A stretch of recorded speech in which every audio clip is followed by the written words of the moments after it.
আদালত হয়রানির জায়গা নয়, ন্যায় বিচার পাওয়ার নিরাপদ স্থল। এই বক্তব্যটা দর্শক আমার না, এটা সার্বজনীন বক্তব্য হতে পারে, কিন্তু ঠিক এই বক্তব্যটা এই মুহূর্তে উচ্চারণ করেছেন প্রধানমন্ত্রী তারেক রহমান। বগুড়ায় তিনি আইনজীবী ভবন উদ্বোধন করছেন, সেখানে তিনি গেছেন। লম্বা সময় পর তিনি সেখানে গেছেন। উৎসব মুখর পরিবেশ, বগুড়ার নেতারা তাকে অভ্যর্থনা জানিয়েছেন, তার নিজের পিতৃভূমি, ফলে সেখানে একটা অন্যরকম বিষয় সেখানে তার মধ্যে অনুভূত হচ্ছে। স্বাভাবিক, যে পরিস্থিতির মধ্যে ছিলেন তারেক রহমান, সেখান থেকে বের হয়ে এসে কখনো তার নিজের পিতৃভূমিতে যেতে পারবেন, এটা কল্পনার বাইরে ছিল। এবং সেখানে যে চমৎকার কথা বলেছেন যে আদালত হয়রানির জায়গা নয়, ন্যায় বিচার পাওয়ার নিরাপদ স্থল। কিন্তু আমার কথা আছে, এই যে তারেক রহমান বলছেন, এটা তো একটা চমৎকার কথা, একটা দার্শনিক কথা, সত্য কথা, চিরসত্য কথা, কিন্তু প্রতিফলন কিন্তু এখনো পাওয়া যাচ্ছে না। কালকে আমি একটা টকশোতে গেলাম মাছরাঙ্গাতে, সেখানে আনিস আলমগীরকে দেখলাম। আনিস আলমগীর অন্তর্বর্তী সরকারের সময় গ্রেপ্তার হয়েছিল, তারেক রহমান সরকারের সময় জামিনে মুক্তি হয়েছে, এবং আনিস আলমগীরের সঙ্গে তারেক রহমান নিজে কথাও বলেছেন।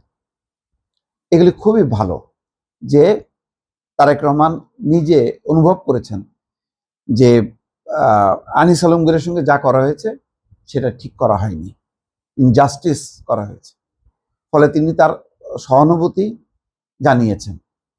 তো এখন কথা হলো, আনিস আলমগীর পরিচিত ব্যক্তি, তাকে নিয়ে যথেষ্ট আলোচনা হয়েছে, কিন্তু এর বাইরেও তো অনেকে আছে যারা আলোচনার মধ্যে নেই, যারা পরিচিত না, কিন্তু আবার কেউ কেউ পরিচিত, তাদের আবার রাজনৈতিক ট্যাগ আছে যে তারা আওয়ামী লীগের দোসর। কিন্তু এই কথা তো সাবেক আইন উপদেষ্টাও বলেছেন যে মিথ্যা হত্যা মামলায় বহু নিরীহ মানুষ, নিরাপরাধ মানুষ, বা ওই মামলায় অভিযুক্ত না, ওই মামলায় অর্থাৎ হত্যা মামলায় অভিযুক্ত না, কিন্তু কারাগারে আটক আছে, তাদের ব্যাপারে আমরা বিবেচনা করছি, আর নতুন করে গ্রেপ্তার করা হবে। হ্যাঁ, নতুন করে গ্রেপ্তার হয় না, আরো অনেকের নামে হত্যা মামলা আছে। এই যে মনে করেন সৈয়দ ইশতিয়াক রেজা, জয়ী মামুন, মুন্নিশা, অনেকের নামে আছে, আমার সবার নাম মনে নেই।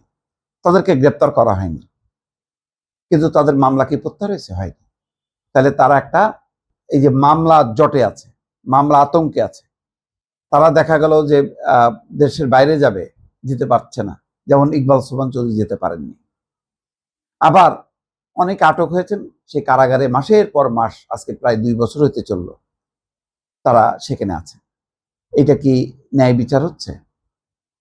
আদালত যে ওই ন্যায় বিচার পাওয়ার যে নিরাপদ স্থল, হয়রানির জায়গা না, ন্যায় বিচার পাওয়ার নিরাপদ স্থল, এটা কি প্রমাণিত হচ্ছে? হচ্ছে না।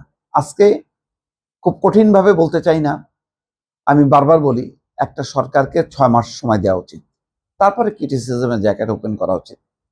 কিন্তু এমন আলোচনা করা উচিত না যে আমার একমাত্র কাজ হচ্ছে শুধু সরকারের নিন্দা করা, সরকারের ভালো কাজগুলোকে প্রশংসা করতে হবে যাতে সে আরো অনুপ্রাণিত হয়, উৎসাহ পায়।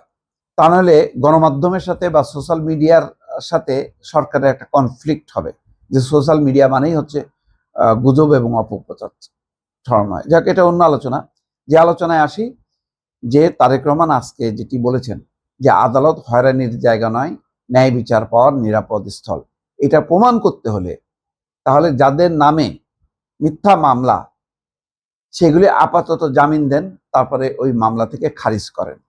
মামলায় মানুষকে কোনো কারোর নামে যদি মামলা থাকে, সে কিন্তু সুস্থ স্বাভাবিক থাকতে পারে না, তার মানসিক সমস্যায়, তার নিজস্ব বিবেক বিবেচনা নিয়ে যে সে কথা বলবে, চলাফেরা করবে, সবকিছু কিন্তু রুদ্ধ হয়ে যায়। মানুষকে কষ্ট দেয়া ঠিক না।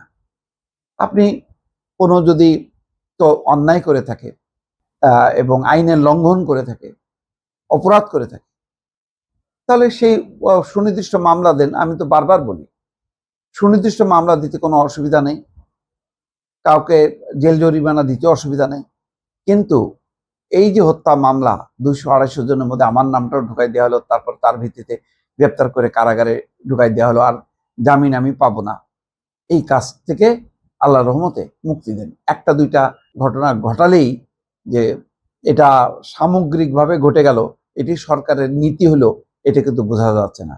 সরকারের সত্যিই নীতি যে ন্যায় বিচার পাওয়ার নিরাপদ স্থল হচ্ছে আদালত, এটাই সরকারকে প্রমাণ করতে হবে।